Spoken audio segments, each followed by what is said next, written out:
You're listening to Why We Do What We Do.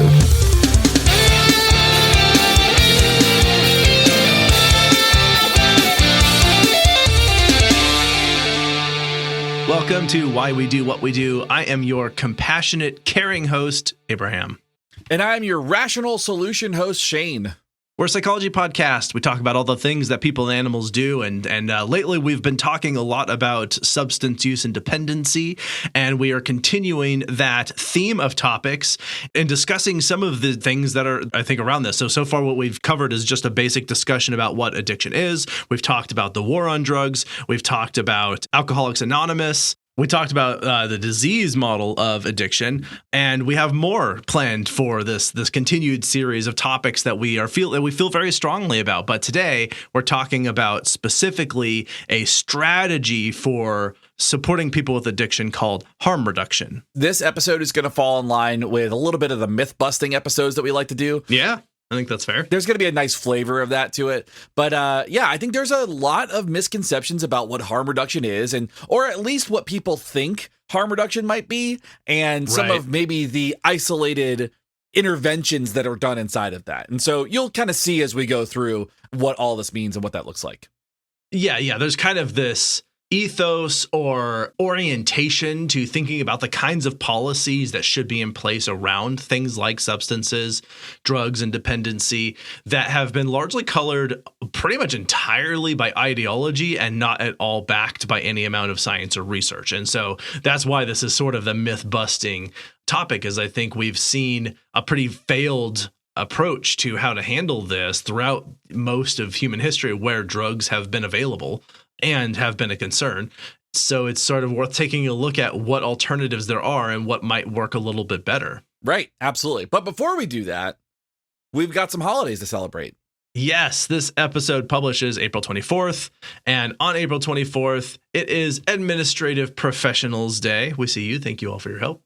Yes, thank you so much. It is Armenian Genocide Remembrance Day, so super important day. If you're not familiar with that history, please take some time to read it and review it and understand that we do not want to repeat it or continue to repeat something like this at all. Yes, genocide bad. Yeah, I feel like that's an easy place to stand, but apparently people have a very hard time saying that. Yeah, it seems like there seems to be some sort of general genocidal maniacs roaming the world right now, and that's bad. I think. Yeah, very bad. But anyway, unrelated to all of that, it is Denim Day. Yes, it is. And it is also Help Animals Day. It is International Guide Dog Day. That's where the animals help us. Yeah, I love those animals that help us.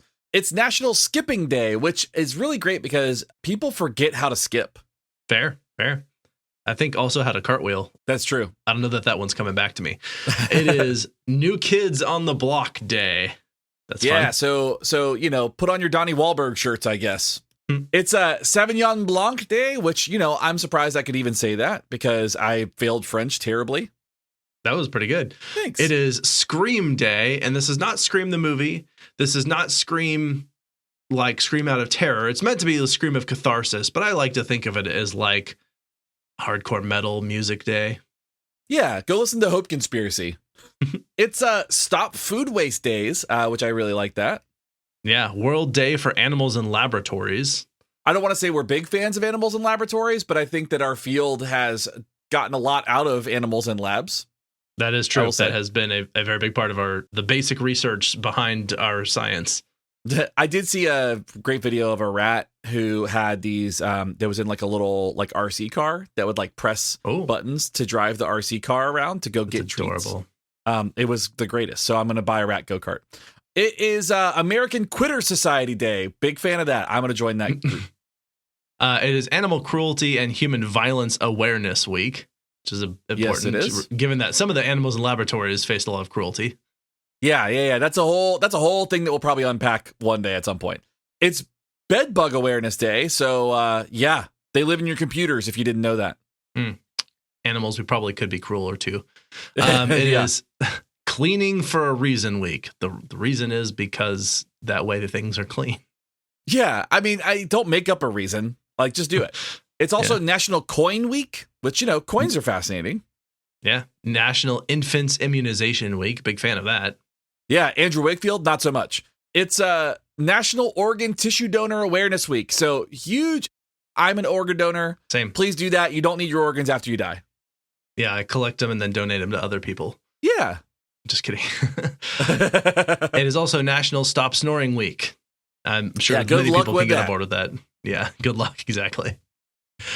We do just like to mention those holidays, but we're not actually a podcast that talks primarily about holidays. It's just a thing that we do for fun. We're actually here to talk about the psychology of things. And the thing that we're talking the psychology about this time, as we mentioned at the top, is addiction, specifically around the topic of supporting addiction with strategies such as harm reduction. And it's important, I think, to unpack what harm reduction is. And let's actually start by getting into where we came from on this issue and the sort of the history that led to where we ended up. Yes. So the vast majority of policies to address drug use emphasize or are solely committed to abstinence-only programs. Just Say No, the DARE programs, they are explicitly designed to say, just don't do it. Right. And the thing is, as long as people have been using illicit drugs, the strategy to combat that has been to criminalize it and teach abstinence as the solution. As we talked about in the war on drugs, not working so far. Yeah. But let's talk about some actual data on this. Right, yeah. The overwhelming majority of policies still to this day in most places around the world are to treat this as a moral, legal issue in which people are imprisoned, and we are still having record numbers of overdose deaths happening. So according to data aggregated by the U.S. Department of Health and Human Services, death in the United States due to overdose have been mostly increasing since 1999 up to 2021 and increasing significantly. Yeah, I mean, I'm looking at this graph right now, and it is it's just a constant, just kind of rising. Yeah, it was like in the thousands, now up to the tens of thousands. I mean, like, almost 80,000 as of 2021, up from like maybe 7,000. So huge jump. Yeah, big jump. Now, the most substantial of these and the drug most responsible for, or at least attributed to overdose deaths, which was zero at the time that the data started being collected, is synthetic opioids such as fentanyl, which represents a greater than 10,000% increase. The next highest drug is methamphetamine and a similar high abuse psychostimulants, which sees a 6,400% increase, followed by cocaine, which sees a 760% increase, then prescription opioids, which has increased by 460%, but was on a downward trend at least as of 2021 when these data were collected. And finally, heroin, which was on a rapid increase around 2012, but has actually been on a steady decrease since 2017, but still represents a 250% total increase from baseline. So across all of these major drugs, there's just a huge increase across the board, even with those declining numbers in some of those. Yeah, and really the only one of those that was really in decline at the time that they finished aggregating these data was heroin. Pretty much everything else was continuing to increase or at least maintain relatively stable levels, which were just very, very high. Right. Okay, so this is a major concern for a lot of people. I mean, we're talking about a lot of lives here. And even conservative politicians tend to want to allocate money toward this problem because so many people fall victim to the scourge of dependency. I mean, and this is regardless of your faith, your politics, of your other values.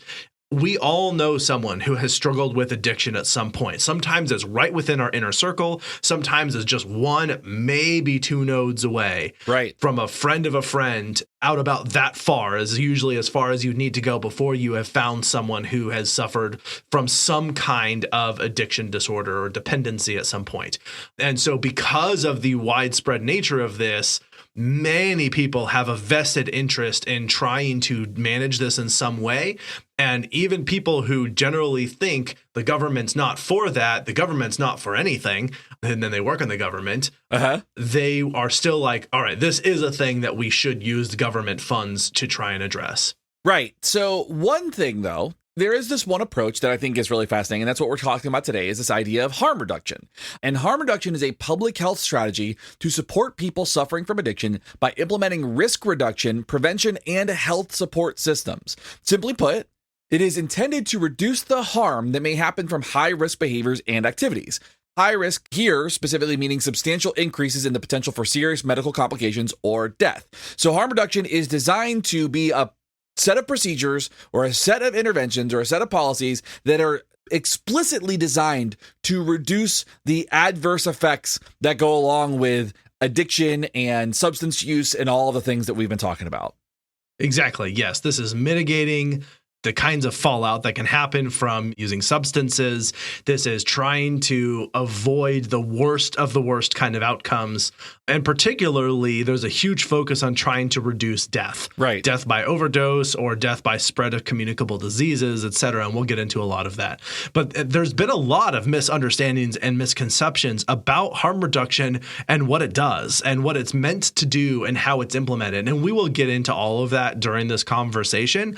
We're going to specifically unpack, I think, the aspects of this that are what you might consider or people would think of as being controversial, even though I think if we just look at this from a purely, I think, values-based and science-based direction, right, there's a pretty clear way to go on this.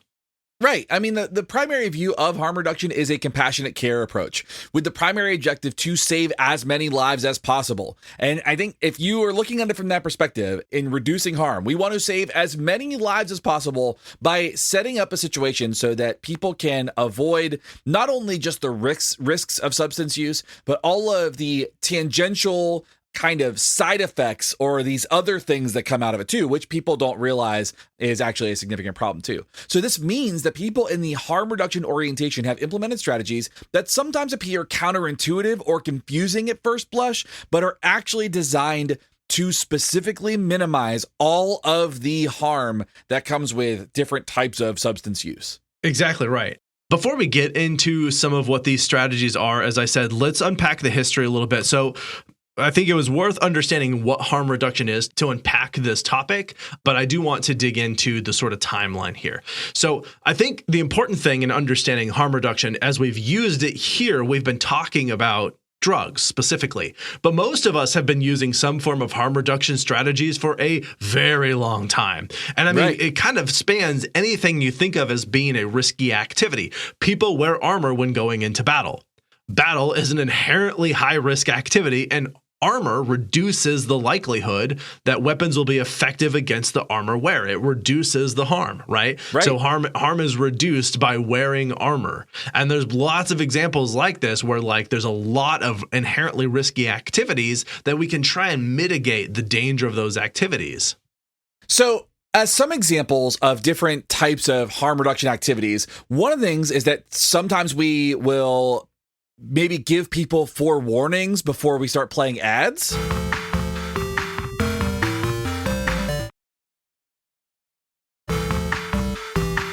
We are back. You are alerted. Now we have returned. So now you can stop doing all the fast forwarding you were probably or maybe doing, or maybe not. I don't know. Maybe you like listening to ads. Maybe you like ads. Anyway, we were talking about the various strategies that people have used to try and reduce harm. One of them I mentioned was wearing armor when going into battle. But there's also a lot of things that I think that we do just kind of naturally anymore. Wearing sunblock, right? Wearing sunblock reduces the risk of sun cancer by exposure to a lot of sunlight. That is harm reduction, right? There is a risk of exposure to sun causing skin cancer, and we can reduce the risk of that by wearing sunblock. That's a one strategy. Yeah. Filters on cigarettes actually reduce the size and the amount of chemicals that are able to enter the lungs, although there is some debate in the scientific community about how effective this really is at preventing lung disease. There's probably at least some argument that a filter is probably at least delays it to some degree. Yeah. Cars are a very inherently risky thing that we engage in. We're barreling down, the road at super high speeds in these small little metal boxes that crumple really easily. And so we have built in some harm reduction strategies. Seatbelts and airbags significantly decrease the risk of bodily injury in the event of a car crash. And there are increasingly more and more features, sensors and alarms and specific aspects of vehicles that they've started to build in that are meant to reduce harm. There's lights on your mirrors or on your dash that might show up if someone's in the lane next to you, so you know not to change lanes in case they were in your blind spot or you didn't see them. There are rear view and front facing cameras to help sort of monitor the road for debris for some cars that have those features. There are these lane assist features where if you start to drift from your lane, it'll just sort of gently pull the steering wheel back toward the center of the lane by those cameras cameras that are watching the lines on the road. Yeah. So like there's all kinds of these things that have started to reduce the danger that is built into operating something like a vehicle. Which is just fantastic. Just thinking about like when I was a kid, wearing a seatbelt wasn't even required. Right. Like, and that was, just to be clear, that was like in the 90s. Yeah. That was a new thing in the 90s that they were like, we should probably make people do this. I'm kind of surprised actually that Florida does have that law, but I guess at this point, is that a federal law now? I'm not sure. I don't know, but I mean, I think that something that people don't know about Florida is that we do have the yeehaw clause in all of our laws, which means that we can just do whatever we want. It's kind of a Wild West type of thing, but every single law, it's like, okay, well, you could wear a seatbelt, but if you invoke the yeehaw clause, then you don't have to do anything, you know? Oof. Okay. So that's fine. Anyway, earplugs. So earplugs reduce the risk of hearing loss when exposed to loud sounds. As musicians, I am a huge fan of earplugs. I wish I would have worn them earlier. Same. The living with tinnitus is not my favorite thing in the world. Nope. Sunglasses reduce the damage to our eyes from bright, consistent ambient sunlight exposure. It can help prolong the longevity of the functionality of our eyes. So that's a harm reduction strategy. Yeah, for those of us who like to go take a dip in the ocean on a weekly basis, especially swimming with sharks, being in a shark cage will actually prevent the sharks from eating you while you are doing this. So it's just kind of a regular activity that all of our listeners engage in. So, just make sure that you've got that sturdy cage so that that shark can't bite you. Yeah. Condoms are extremely effective at reducing the risk of sexually transmitted diseases or infections and unwanted pregnancies. So again, reduction in harm there. These are some examples of the fact that harm reduction, broadly speaking, is something that we have mostly taken on in various circles of policy and products and capitalism. And in so many places, we have engaged in harm reduction strategies and campaigns to try and get people to try and promote a general attitude of, I'm going to do a risky thing anyway. Right. This way, I make that thing less dangerous to me. Living comes with inherent risks, but like we have as humans engineered our way through those risks. I mean, honestly, just washing your hands with soap is like a fairly new invention that was a huge game changer for humans in reducing disease and illness. Like that was a harm reduction strategy that has saved so many lives. Oh my God, what a wild thing to think about. The hand washing is like the life-saving thing. There's a really great study in, I believe it was the 60s or 70s. It might have been the same. It could have been the 80s.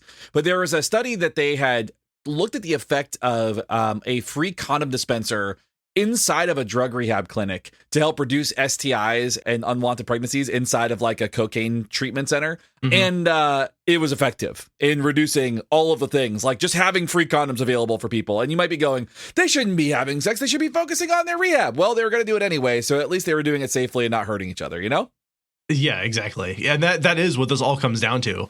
It's sort of like you could lock someone in a cage where they don't ever get exposure to sunlight. They only get the food that is the most nutritious for them. They aren't allowed to use any substances or expose their eyes or body to anything that could be potentially harmful, and ensure that they engage in a rigorous and sustainable amount of exercise to promote their optimum overall health. And if that is you, that's the way you would like your life to be lived, where someone else controls all of your decisions and you don't get to go anywhere or do anything other than the things that are immediately going to ensure you have the highest amount of health, then please let us know, because I don't think that person exists. And so we understand that like there is a high motivation to engage with this world, and we are trying to just reduce how dangerous that can be.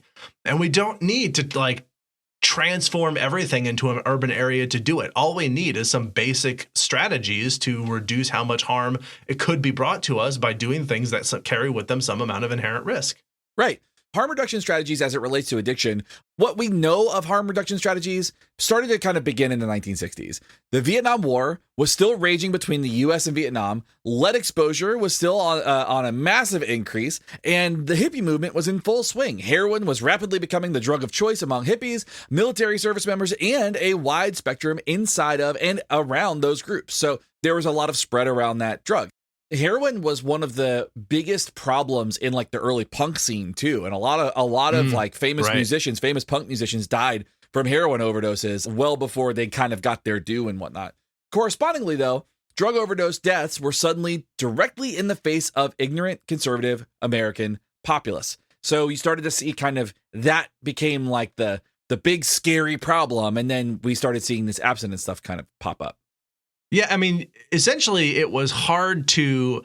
Alcohol addiction, I think, was well known and understood and had been around for a long time, and a lot of people had dealt with it. Different types of drugs like heroin or really any other kind of illicit, what would be considered illegal in those cases, substances, most people weren't around it and it was fairly infrequent. All of a sudden, it was like everywhere. Everyone knew someone. And in this case, we mean ignorant as in just naive. Like they just they kind of weren't exposed to it. So in response to this massive increase in deaths due to heroin, one form of support to reduce the public health crisis of heroin overdose deaths was to provide a safer alternative of that drug. And so people with heroin dependency could receive free access to methadone, and they had set up these methadone clinics as a functional replacement for heroin. And people could go to these clinics and receive this to try and avoid using heroin, to which they now had a physical and often emotional dependency. And this successfully reduced not only overdose deaths, but also drug-related crimes that were associated with heroin. So by the 1970s, this was a widely federally funded campaign that had bipartisan support until Ronald Reagan. Of course. This episode is not about Ronald Reagan or the failed conservative ideology that needlessly killed so many people and basically disbanded the methadone maintenance plan, because this wasn't even called harm reduction at this point in time. So we're still kind of like, this is proto harm reduction at this point. Yes. However, related to heroin, but still loosely to Reagan in a way, the 1980s were characterized by another emerging crippling public health crisis. And this is the HIV/AIDS epidemic. That started to, and that's when it's got its name. Like it had been around before this, but nowhere near the levels that we saw in the 80s, and didn't actually have a medical term associated with it. Initially, people was trying to figure out what it was, and then they realized it was this immune system disease, and that's why it was called HIV. Right. So the HIV/AIDS disease started ravaging the planet in the late 70s, 1970s specifically, and it wasn't officially recognized for what it was until about the 1980s, when it was also kind of in full swing and had a devastatingly wide and long path of bodies behind it. And so once again, the disease didn't really care who you were. It could come for anyone, but its primary means of transmission were unprotected sex and needle sharing. So a lot of kind of bodily fluid transmissions, but specifically those spaces. But it was pretty communicable. Like it was pretty easy to get if you did have some kind of bodily fluid exchange. And of course, this is not unique to the United States. This is a worldwide issue that HIV/AIDS spread around. And countries around the world were scrambling to figure out what to do about this disease that seemed to pop up out of nowhere, was aggressively fatal and highly contagious. Right. Medical professionals really didn't know much about the disease at all, but they were starting to understand how it spread at least. So in the Netherlands, scientists proposed and implemented a surprising strategy to try to combat the spread of hepatitis B and C, overdose deaths, and later HIV and AIDS, all primarily due to heroin use and needle sharing. And that strategy was give the users clean needles. Yeah. So I want everybody to stop for a second and think about that, because I think this is the part where people go, what? Right. So remember that what we're talking about, things like hepatitis B and C, overdose, HIV/AIDS, all of these, we've kind of already talked about the idea that these are issues of bodily fluids, specifically bloodborne pathogen type of situations, right? So yeah, to prevent that from happening, if you give people clean needles, we can reduce that. But let's talk, we got to unpack that a little bit more. We can't just be like, just give people needles. Let's unpack what that means. Right. Yeah. But exactly as you said, like this is the thing that I think caught people off guard. But the scientists are the people who are sort of paid to sit and think about these things. And they correctly reasoned that people were going to use the drug one way or another. Right. If they didn't have access to clean needles, they'd simply share the needle that they were already using and possibly keep the same needle to use again later. Right. They were going to do that drug whether or not they had access to needles. They would just keep using the same needle, or they'd share needles that they found with that other people did have access to. So the scientists proposed Okay, let's ensure that they have access to clean needles.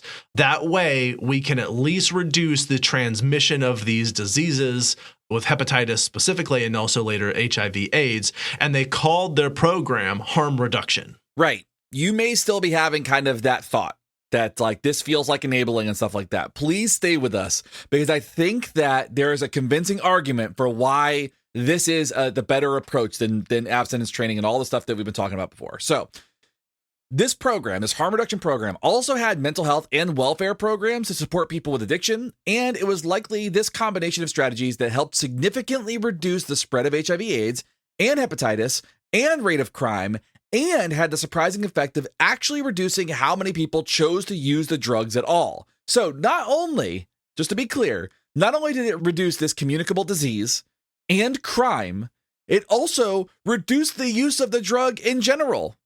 Right? Huh. Weird. It does. It seems counterintuitive. It seems surprising. It seems like you'd hear that and be like, there's no way that is true. But that is what happened. Like, it reduced those things.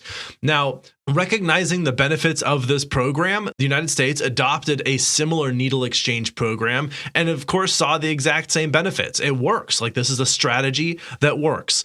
But it was also highly criticized by politicians. Now, not criticized by scientists or public health officials, but by politicians who saw drug use more of an issue of morality, and specifically one that is best addressed and maybe only addressable in their mind by punishing users, by imprisoning them, by charging them fines, by arresting them, by condemning them, by telling them, stop it.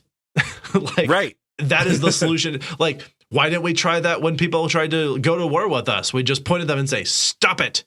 Enough. No. Yeah. We have had it. No. Like, that, just telling people to stop it does not work. Right. To give any sort of grace on this, the most grace I could give is that in the 1970s, maybe they just didn't have enough data to say this is an effective treatment. I mean, there was, don't get me wrong, there was. But now we are 50 years on, and we have demonstrated time and time again that A, the war on drugs didn't work. Go listen to the episode on the war on drugs. And B, harm reduction does work. So at this point in time, it's willful ignorance, but we'll unpack all of that as we go. Yeah, and willful ignorance also in the form of ads.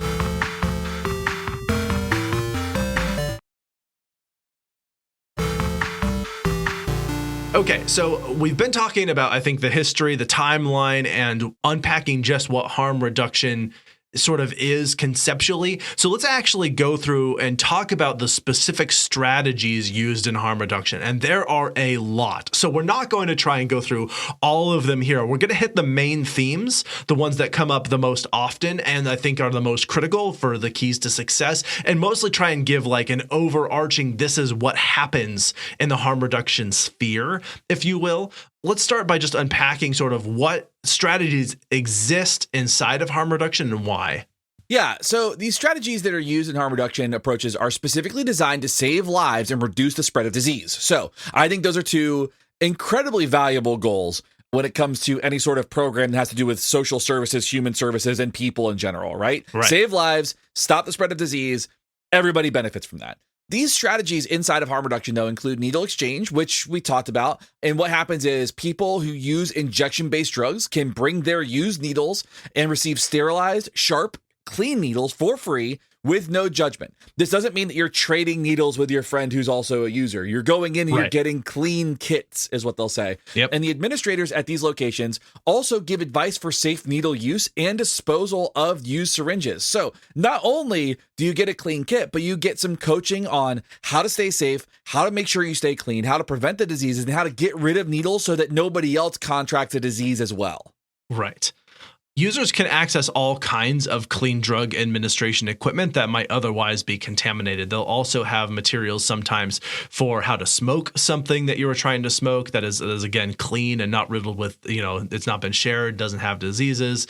They'll have various bandages and like cotton swabs and sterilization equipment and Band-Aids and all kinds of things. So like people can, in the various ways that they might be trying to administer drugs to themselves, those ways can be done in a cleaner, more sanitary way in these facilities. Right. users can also have access to a safe drug use space, which they can actively use their substance of choice in privacy while being monitored by supervising medical personnel to prevent complications or overdoses. And so these kind of look like doctor's offices. You can go in and have like a room where you're being monitored, and some of them are very plain. They have practical furniture pieces, lots of cleaning and sterilization chemicals, and a bunch of basic medical and emergency resuscitation equipment in the event that you overdose. I mean, a lot of times, a lot of drugs that are used, and one of the things that happen with overdoses is respiratory suppression. So you end up in this space where somebody can literally not breathe because of they have too much of this drug in their system. And so there's equipment that's in place to prevent that from happening. So, and again, you might be going, well, isn't that just enabling? Well, let's have a conversation about this. All right. We already know that this is reducing harm and reducing disease and reducing use. So now we're saving lives and we're keeping it in a space where HIV and AIDS is not spreading due to intravenous drug use. Yeah, and we will talk more about the sort of enabling side of the argument when we get to the sort of myths and misconceptions aspect of this discussion. Another strategy inside of harm reduction in some of these designated spaces is that they will actually check drugs for dangerous chemicals and contaminants to ensure their safety. And note that drug checking is specifically used here and not drug testing, which is when people are tested for having used drugs, like at a job. Right. And so a lot of places will try and specifically call themselves drug checkers and not drug testers. So like, for example, urine tests at work would be a drug test. There's lots of different strategies for drug testing that exist. The more expensive and longer laboratory ones, they take a long time to give a return, but they have these ones that can basically give you instantaneous information that are pretty good and they're very inexpensive. Right. And they'll use like these little test strips that can quickly determine if some sample of drugs contain harmful chemicals like fentanyl or xylazine, which is a veterinary drug, or if they contain other drugs like, hey, is there meth in my heroin? I'm trying to do heroin. I'm not trying to also do meth, right? And so they can test them and see what else is in there. And they just need a small sample, just a little bit, and they can quickly determine, like, from the things that they have available tests for, what contaminants might be in there that are particularly dangerous. Right. And these drug checking practices are not solely in medical facilities. In some countries where you might go to like a large festival where you might find party drugs or drug use is kind of expected, they might have drug checking tents where you can go in and get your whatever you've got. Like if somebody gives you something so you can prevent the overuse or whatever it is, you can go in and check like, hey, what is this? Oh yeah, no, that's definitely LSD. You're good. Go have fun. Be careful, like that kind of thing. So like they have it set up to kind of prevent the overuse and kind of those types of problems that happen at festivals as well. They might have something like that at Burning Man. I didn't check to see, but I'd be willing to bet that they do. I wouldn't be surprised if they did. Yeah. Now, finally, as with methadone, users can receive chemical replacements to help reduce the pain of withdrawal and the need for their substance with a functional alternative. So there are opportunities for methadone style spaces beyond just kind of what we understood in the 70s and 80s. Yeah, and we'll talk a little bit more about some of those specifically here in a minute. Versions of harm reduction exist in many parts of the world, including parts of the United States. Most of the places that harm reduction policies are in place, there is more to it than simply ensuring that people have access to clean materials and medical staff. That is a feature, and it is, I think, a critical feature, but most of them, they take sort of a multi-pronged approach to trying to build a comprehensive strategy to understand drug use, addiction, and trying to reduce harm with, I think, an additional goal, as we'll get to, of reducing use as well in many cases. Exactly. So let's just use Australia as an example, which, maybe you don't think of Australia as the example for things sometimes, but actually Australia is pretty rad. Yeah, they do. Right. 3 pillar. Yeah, they do fun stuff. I mean, we've got the imports of Hugh Jackman, so we get Wolverine because of Australia. So I think we need to give Australia a little bit more credit. We get koalas, which are a blast, even though they carry leprosy and they scare the hell out of everyone because of what they sound like. But they're cool. They've done a pretty good job with many of their policies, I think, over in Australia that have had a really huge net benefit that would maybe be worth unpacking at some time, at some point in the future. We're just going to do a whole episode on Australia. I love it. I can't wait. We'll do a whole suite. We'll do addictions. We'll give it a little break. We'll do some fun stuff in there, and then we'll do Australia. It'll be great. Why we do what we do does Australia. So Australia specifically uses the 3 pillars of harm reduction. They do this by considering the drugs, the individual, and the environment. So you've got the substance, the person, and the context in which they're doing it. They strategically consider that the information given must be simple and factually correct. I love that they're not just spreading misinformation or scare tactics, right? As was done during the war on drugs. They're doing the polar opposite of that, which is probably, I wonder if that's a hemisphere thing. Like,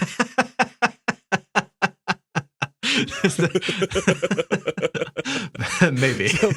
So they don't just announce this information, but they target their information to people that need to hear it. So not only are they disseminating this information, but they're specifically targeting who gets the information and who needs that information to increase the effectiveness of that harm reduction program. Yeah, I think it's both cost effective and more, I think, reasonable to assume that like where you want to go spread informational campaigns about strategies around understanding and making choices around drug use are places where people are already using drugs. Like there's no point to go to a kindergarten and like start spouting this, or honestly, even like a high school, unless you know there's like a huge amount of drug use in that high school. Like you probably want to go find the specific communities and areas where people are actually doing this and administer your information there. It's just a more filtered approach where you don't even have to spend as much time and energy and have more impact. So like, duh. So one of the considerations as part of the 3 pillars is considering the drug. And when they talk about considering the drug here, it means that they are giving education with respect to and considering with their policies mode of ingestion. So needles, pills, smoking, etc., and how frequently the drug is consumed and at what dose and what the drug does. And so specifically with those considerations to reduce harm, they may educate users on understanding how the drug works in their body. They may suggest or provide alternative, safer ways to consume the drug. So, for example, if people were ingesting it via needle, but they could instead take pills, that's a much less dangerous way to ingest that drug. They might teach them about that. And they'll also teach them what signs of overdose are. So their one pillar here is considering the drug, and then they focus their harm reduction campaign around the understandings and considerations of that drug. Right. And then the second pillar is this considering the person, which means providing education to that person regarding how they can mitigate the likelihood of overdose, such as staying hydrated and eating before using, the interaction between illicit and prescribed drugs that they may also be taking because they may be on some other drugs that are prescribed and known. So it's important to understand that and help them consider their body weight when evaluating their dose. So when they're starting to look at reducing overdoses, for example, the part of the reason for overdoses is because somebody is using too much for their actual body. So looking at this is probably a safer dose, or this is the dose range that you should look at if you're going to do this. Yes. And then the final pillar is considering the environment. And this means educating users on strategies such as using a safe space where they can use their drug, make sure that they've got a place that they can go, making sure that they're around trusted people and not strangers or people who might be trying to take advantage of them, ensuring that they arrange transportation after they've used their drug so that they are not trying to drive themselves around or walk like ridiculous distances or through dangerous terrains or territories, and then using known and trusted dealers to obtain their drugs. Right. So there's just sort of these other environmental aspects of drug use meant to try and reduce the likelihood that they're going to end up in a dangerous situation that could be deadly. Right. When you kind of look at this as like a harm reduction thing, even if you took like, let's say like illicit illegal drugs out of that for the environment one, wouldn't it be good to just do that for like, I don't know, alcohol? So you go, okay, so you're using it in a safe space around trusted people, arrange transportation, and only get it from people that you know, right? Pay attention. Like sense. It makes sense. So like you're already probably doing this thing, or like even like thinking about, we know what the drug does, or you know the alcohol does. So as an example, like maybe you don't drink a certain type of liquor because you know it makes you mean, or it makes you party. You know, you might be one of those people. So you're kind of already considering the drug and an alternative, mocktails and stuff, which are delicious. Like you're looking at you know, the person, how much you should drink, making sure that you eat before, you know, liquor before beer, you're in the clear, that whole like all of that is the same type of the 3 pillars that you're doing when you're going out to party on a Friday night. So just, you know, it's not much different. You're already doing it with alcohol, but it's more widely accepted with alcohol because it's a legal drug here in the United States. So just some stuff to think about as we're doing this. Now, harm reduction should include multiple components. First, destigmatizing drug use and addiction, which we've kind of talked about. I mean, that's part of the reason why we are even doing this suite of episodes anyway, is to help destigmatize this, but also destigmatizing drug use and addiction for the people who are using, because there's so much shame that goes into that, which means that people often avoid getting resources because they're so ashamed of what they're doing. Right. Another aspect of this, which we've talked about, but just I think this is sort of the summary of understanding harm reduction strategies, is that because we have this destigmatizing thing, we also have safe drug spaces, needle exchange, drug checking programs with professional, kind staff, and then ensuring that the infrastructure built around these promotes participation in those services. So, for example, someone's not going to go to a safe drug use space if they have to schedule 3 weeks in advance, and if they're 5 minutes late, they can't go. They need to ensure that they allow walk-ins. They've got flexible times. They've got as low barrier to entry as humanly possible. If it's something where someone has to go in and pay them $50 to use that space, those people probably aren't going to make that choice. So they need to be free or as close to free as they can make it. And so everything that would prevent something to get in, they want to try and clear those hurdles. But that's an aspect of the harm reduction strategy here, is to just have safety built in to the use side of drugs or substances of any kind. So it's setting aside any other decisions or ideas about what should be going on, the fact is we're now at the point where someone's using. Now that we're there, and there's nothing that we can safely do about that, because if we try to stop them, they are going to no longer come to us voluntarily. So we're already at the point that they're using. Now, how do we make that safer for them? And for the people around them, honestly. You've heard us say the word safety a few times, and I think from a physical standpoint, that's very clear, right? Physical safety for this. But we're also talking about psychological and emotional safety too, because a lot of times we're talking about people who are using to avoid psychological distress. We are talking about the shame that goes along with this sometimes, the stigmatization that goes along with it. We are talking about safety in all regards. And if you are creating a space where folks are feeling safe, they are more likely to receive education that you give them. They are more likely to be safer in what they do. They are less likely to harm somebody else in that space. So you're creating a space to actively avoid not only just the harm that this person will endure if they're doing it somewhere else, but the harm that they could cause other people intentionally or not. Right. Exactly. Through what they're doing. Very much so. Yeah. So casts a wide net. I love harm reduction. Okay, so some other critical features: educational programs that specifically focus on safe drug use strategies, how to recognize signs of overdose, and overdose response strategies. We also talked about mental health counseling and psychological support programs that specifically emphasize reducing motivation for drug use and decreasing drug use. So this is a part of this that doesn't get talked about often. People are like, oh, you're giving out free kits. But part of those programs include safe mental health services to help work on why the substance abuse or the substance disorder actually began to begin with. So you're getting services to help support working out of that space too. And then I think just generally having some basic welfare programs and other related supports, particularly thinking about places where drugs tend to thrive, where there is very weak and poor infrastructure, where they've got relatively little oversight, where there are people who have very little money and very few resources. They may not even have access to clean drinking water, or they might not be able to get to a grocery store to get fresh food. These are places where the motivation is higher and drugs can move more easily. And so programs that support people either making those spaces safer for themselves or building up those spaces so that they're safe for those people, or giving them the resources so that they have access to the kinds of things that they need so they don't have to turn to any other alternatives.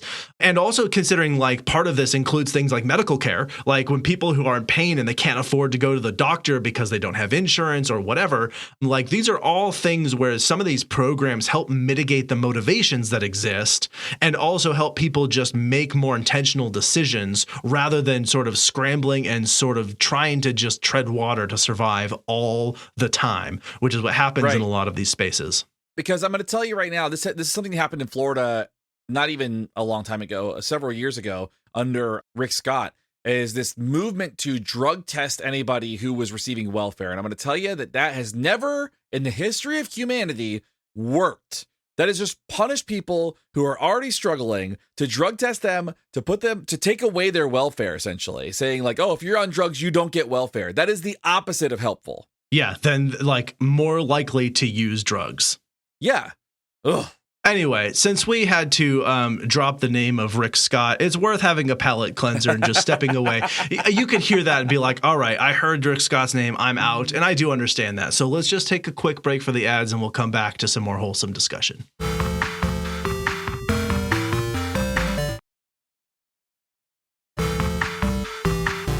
Now that I'm done dry heaving after having said the name that should not be mentioned, it's worth, I think, taking some time to look at the research, because you might be listening to this and going, well, you know, Shane and Abraham, this sounds like a values-based thing. This sounds like a moral opinion type of thing, blah, blah, blah, blah, blah, blah. But let's actually like unpack the research part of this and talk about some of the ways that we have shown and demonstrated effectiveness as parts of this harm reduction type of programming.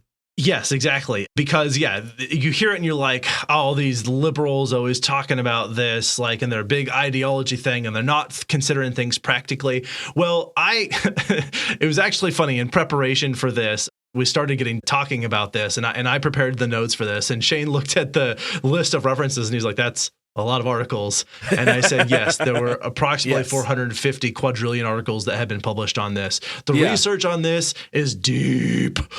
It is it goes so far. It's huge. So let's give a quick, some of these are going to be more like synthesizing a bunch of data down into a single piece of information, and some of them will reference specific studies. And the first one I'm going to talk about from the research is a drug called naloxone. And Narcan is in the same sort of group of these. So if you've heard of Narcan or naloxone, they're very similar. Naloxone is a drug that binds to opioids and blocks further absorption of those opioids. And basically the way that this works when administered is it very quickly reverses the effects of an overdose if one is like sort of in progress. There's too much in a system. Some research has shown that like as little as just 100 naloxone kits coupled with some education on how to use those kits among opioid users reduced overdose deaths by 42%. There was just 100 kits in a population of over 100,000 people that were known opioid users, reduced deaths by 42%. So they didn't even have enough kits for everyone there. They had that big of a reduction in overdoses.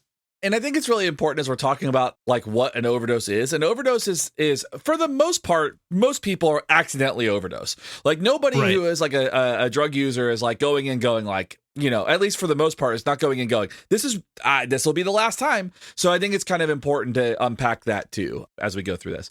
All right. So buprenorphine, did I say that right? You did.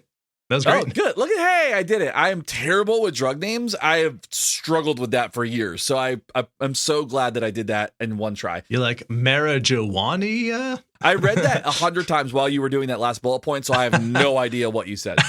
So buprenorphine is a long-acting opioid replacement drug that can be substituted for the fast-acting opioids most users start with and are accustomed to. So research is emerging, but one strategy called the Bernese method involves taking tiny doses of buprenorphine while maintaining the same level of opioid drug use and slowly increasing the dose of the buprenorphine. Once the user reaches a therapeutic dose of buprenorphine, they stop using their original opioid substance and can more easily reduce the need for buprenorphine. And the current data suggests that this has been effective at allowing people to discontinue drug use with basically no withdrawal symptoms. Right. That's one of the biggest barriers to getting off of a substance is that your body is physically like dependent on it. So the withdrawal symptoms are painful, if not deadly. It's basically a functional replacement that doesn't have the same like immediate high, but it prevents you from experiencing the kind of pain and discomfort that would come from withdrawal. Yeah. And so people who are trying to specifically quit a drug can do so more easily if they're not faced with the consequences that can sometimes come with a rapid shift in like what kind of substances are in your system. Right. Now, a comprehensive analysis conducted by the United States CDC on the existing research on syringe service programs, sometimes called, I think I saw SSP for syringe service programs and then needle service programs, NSP, something like that. Anyway, they concluded that not only do needle exchange programs not increase crime and drug use. So there's the people who are saying, like, you give people needles, they're going to do a lot of drugs, and then there's going to be all this increase in crime. Not only do needle exchanges not increase crime or drug use, but users were 3 times more likely to reduce their drug use or stop altogether in these needle exchange programs, and crime decreased as well. I mean, it's, but it's data and people don't like data, I guess. Now, a 2013 study found that simply providing a drop-in center, which is a safe drug use space, significantly decreased crime.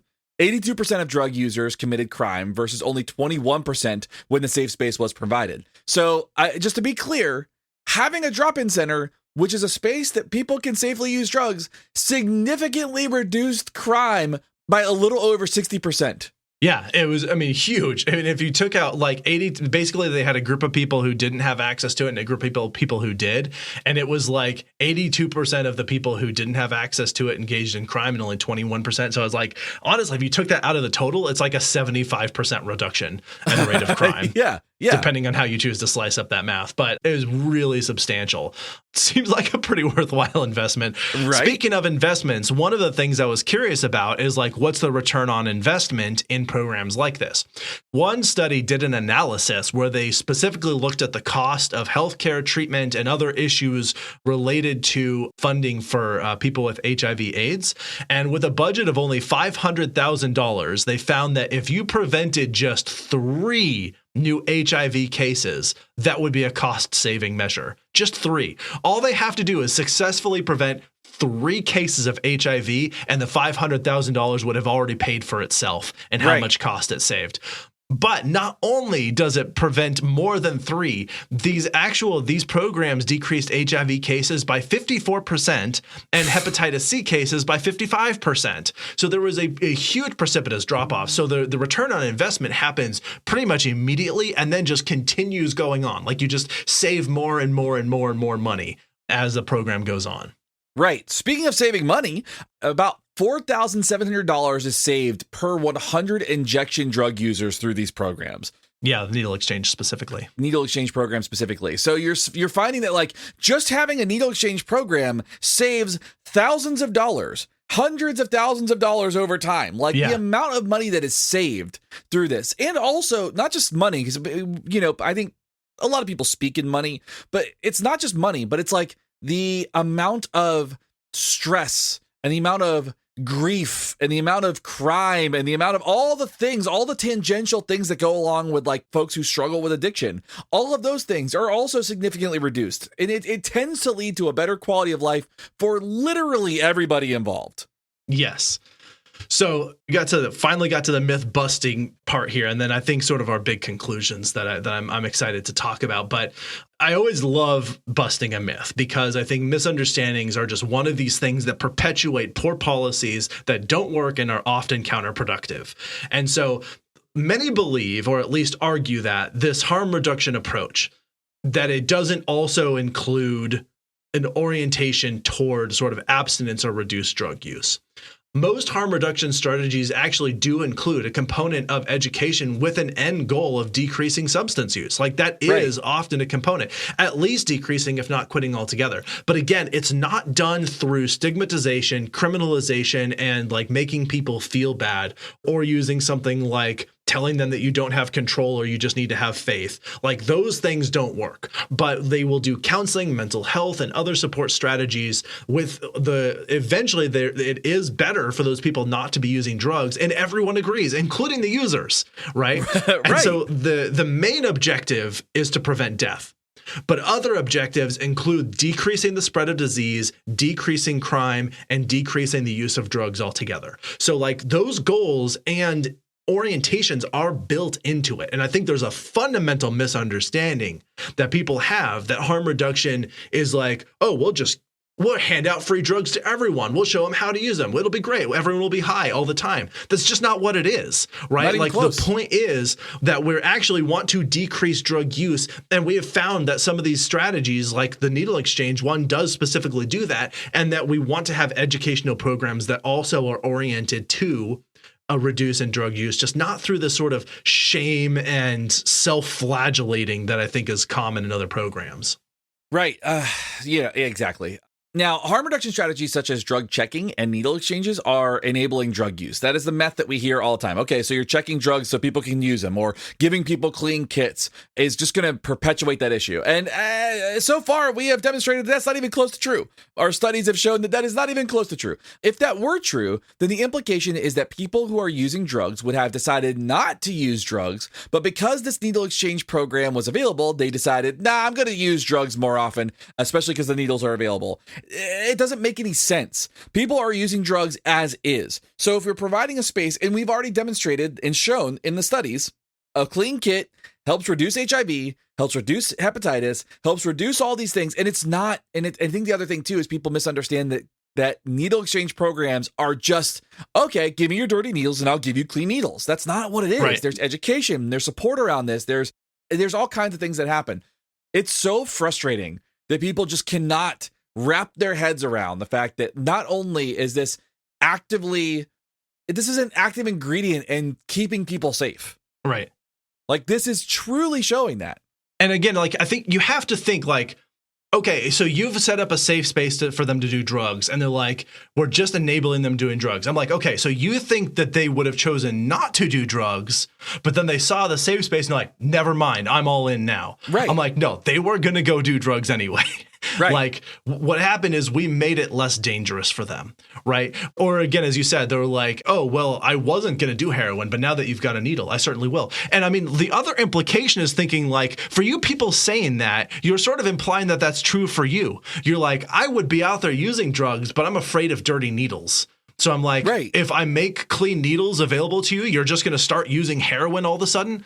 No, nobody's doing that. Right. I'm like, the barrier to entry here was not safety. It was not cleanliness. Like, people were going to use drugs regardless of how safe we made it for them. Right. And so understanding that the motivations are there, the availability is there, like, we can't do anything about it at this point. Let's try and reduce how bad the damage could possibly be. And it just doesn't make any logical sense, or through even the most childish understanding of how behavior works, up through the most comprehensive. Like, you just can't even logic your way to that being the reasonable argument, because again, it assumes that like people were deciding not to use drugs until we made them available. What the has that ever been the case? Like, no, that's never been the case. That has never stopped someone. If people are like, oh, we need to crack down and make it more penalties and more crimes. I'm like, as long as there's been policies around this, the policy has been to criminalize and imprison people. And what has that gotten us so far? Surging rates of overdose deaths, huge prison populations. People are doing drugs constantly. The policy to criminalize it has not only failed miserably, but we have had an increase in people who are using and dying of overdose. So like, whatever effect you think the needle exchange is going to have on potentially making drugs worse, we were already making it worse with whatever strategy we were using. We could literally not make things worse than they already were. And we already have seen that this doesn't make it worse, it makes it better. Right. Not only is not having a program like this making it worse, it's making it worse and then some. So we're finding that like a needle exchange program is actively reducing use and actively helping people get off of drugs. But without this program, not only are people using and are people committing crimes and people are overdosing, but people are getting hepatitis C and not recovering from it. Right. And it's putting an additional burden on our current healthcare system, which is not very good to begin with. So what's happening is we are already struggling to keep up with the healthcare needs of Americans in the United States for a lot of different reasons. Now we have said here there's a program that can actually ease some of the burden on the healthcare system by reducing rates of HIV/AIDS, by reducing hepatitis, by reducing bloodborne pathogens that come through needle sharing and all stuff that can reduce overdoses. We've said, hey, we can reduce at least some burden on this healthcare system, and everybody's going, no, yeah, because it's enabling, which is like, this is actively doing the opposite of what people think it's doing. It's wild to me that people can't see that. It's wild. But I mean, we do live in a world where people think the planet is flat. So I guess that's a thing. Yeah. There's a threshold of ignorance that's hard to overcome. Yeah. The fact that flat earthers think that the earth is flat, but the other planets in the solar system are round is just the leaps of logic to get there. I wish that I were that athletic.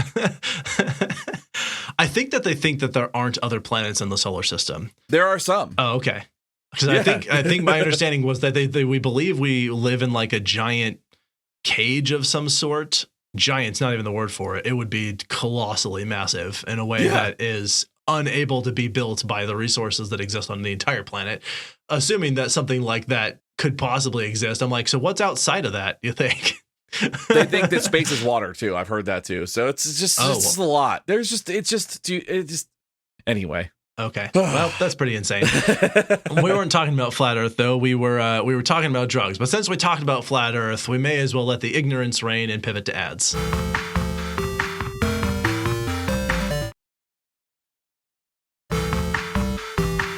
Thank you for giving me that break. I needed that break more than I think anybody else did.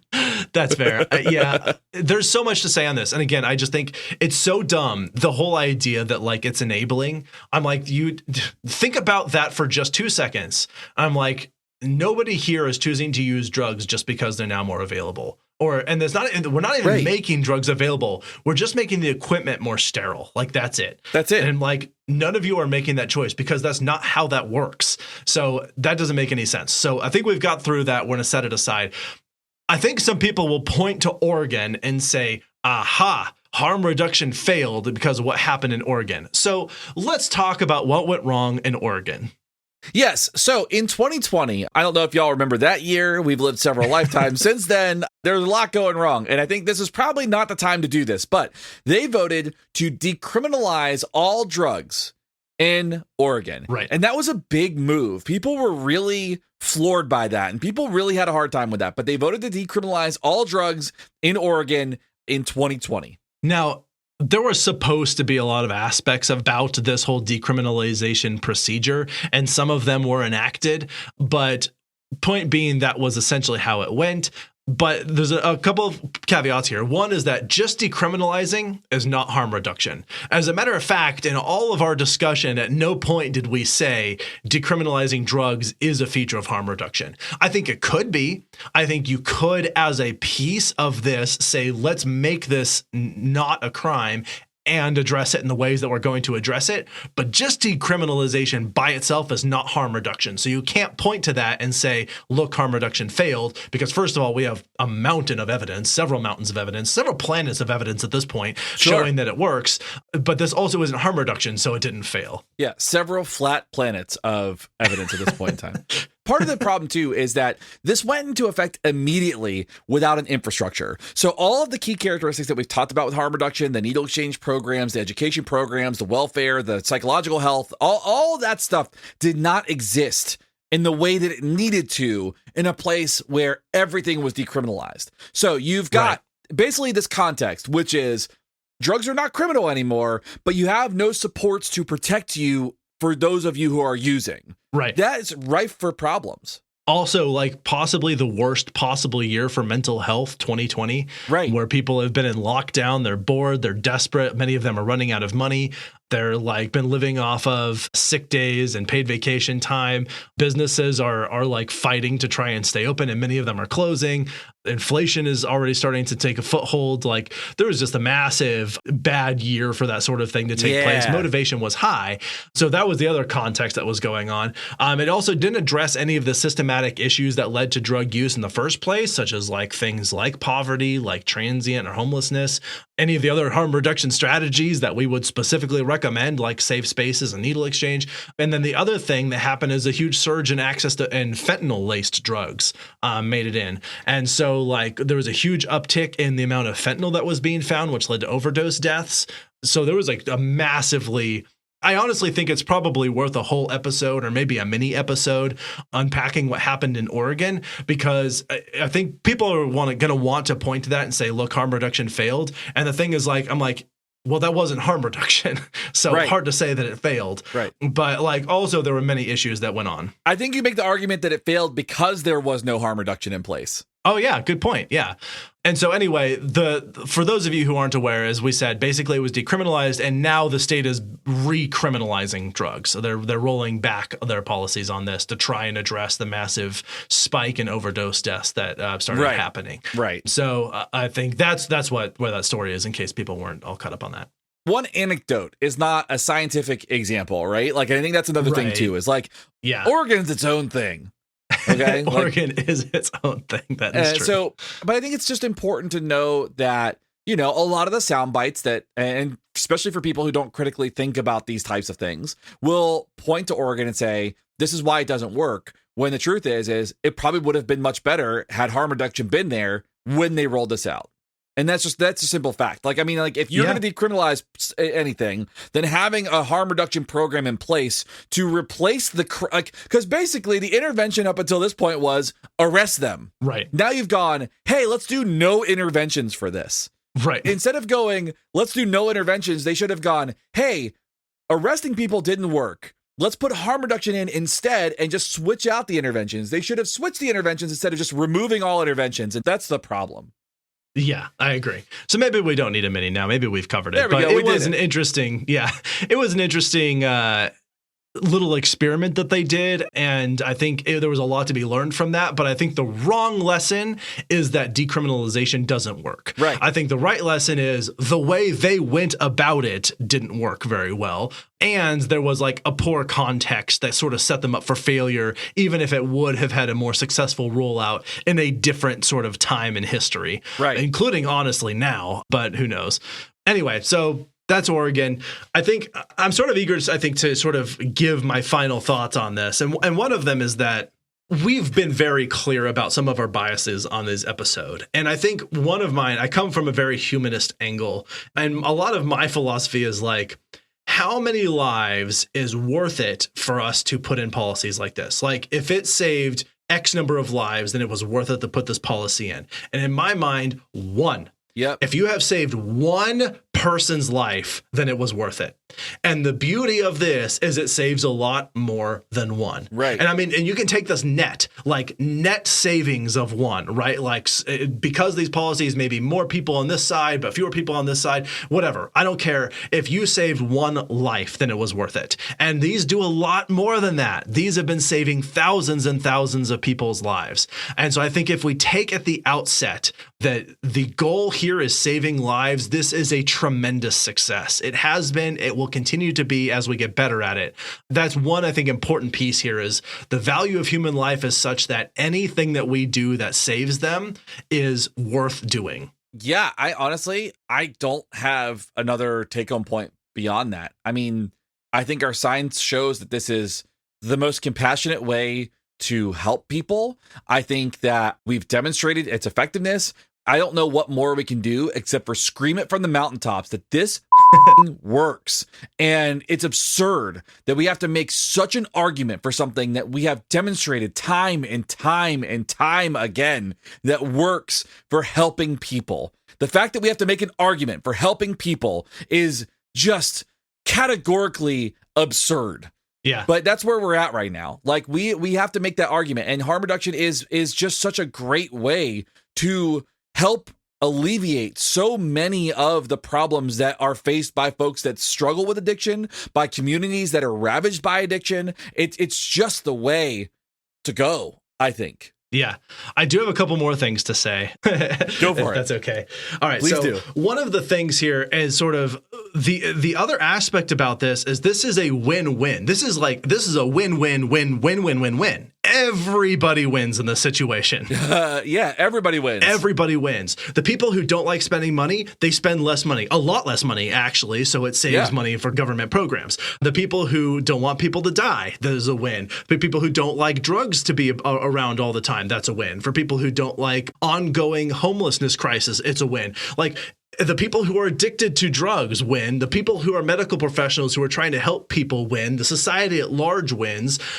Everybody wins here. Maybe the only people who don't win are drug cartels potentially, and that's a win for the rest of us. So right. Again, this is a win-win-win-win-win-win situation. Everybody gets to win. It works across the board. It is successful everywhere you put it. So it's there's just no downside really on this. It does cost an upfront investment, but that's offset by the amount of cost that is saved down the road by not investing in the infrastructure to prevent these issues from happening in the first place or to mitigate the fallout from them happening once they do. Right. The one other sort of take-home point I have about this that I think is important, and I don't know if this qualifies as a take-home point because I don't think that I made this inside of this discussion here, is that one of the issues around this and where I think people point to this and say, why do we still have an issue with overdoses if this is such a successful program? Well, the issue is that this has barely been rolled out. There is a tremendous issue of access to these services.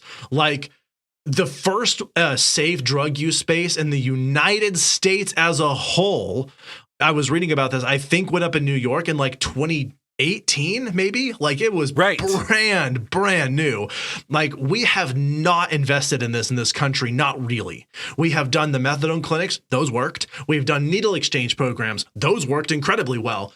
There's not widespread access to these things. So people aren't going to use it if it's literally not available to them. Right. And people do use it when it is. So I think one of the issues we need to address here with is pointing that this has not been able to, like, people I think will point to this and say, why are we're having this huge increase in overdose deaths? We started this episode by talking about that. Right. Even though we've had harm reduction strategies in since the 80s. And the reason that we're still having this is because the access to these is so tremendously limited that, like, we're not investing in really building out the infrastructure for this. And in the meantime, our population is growing and more people are finding these drugs. Right. And so, like, this is not the problem with these programs. The problem is that people aren't putting in the programs. Like, a seatbelt doesn't do you any good if you don't wear it.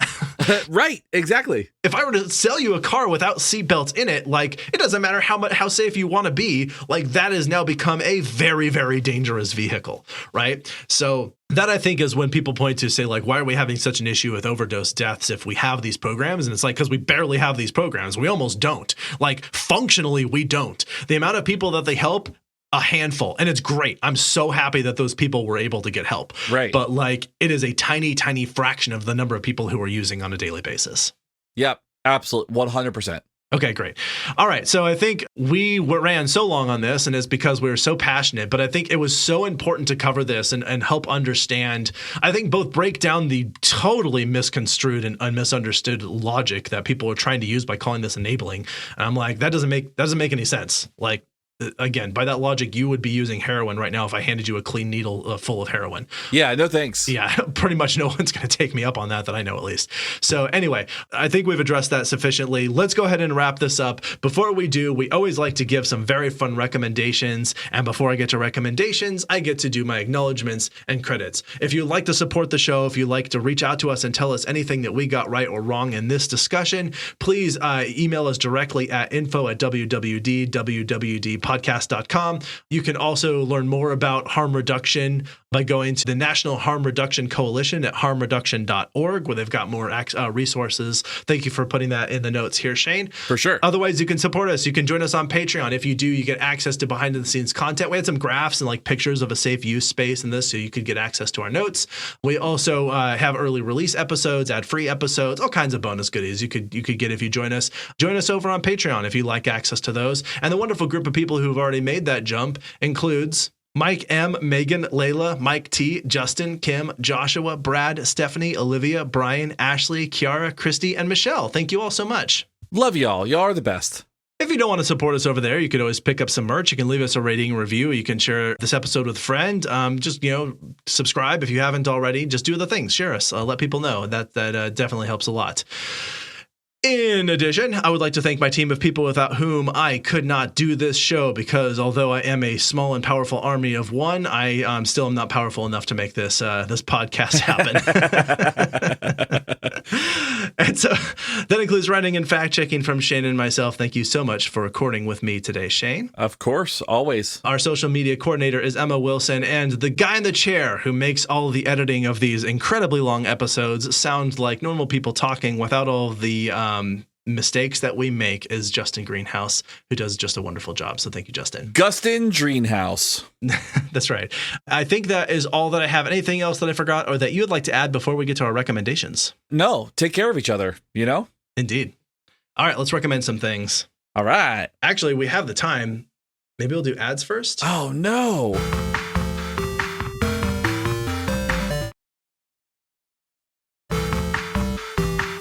Okay, now we'll do recommendations.